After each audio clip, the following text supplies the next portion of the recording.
આજે સ્ટુડિયો પર સૂર્યનારાયણ દેવની પૂજા કરી છે. મકર રાશિમાં સૂર્ય 14 તારીખથી મકર સંક્રાંતના દિવસે બેસી રહ્યા છે અને અમારી એટલી સરસ પૂજા થઈ છે, એટલું પોઝિટિવ ફીલ આવે છે.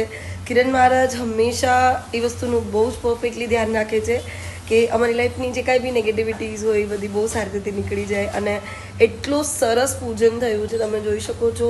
અને બહુ જલ્દી હું રીલ નાખીશ.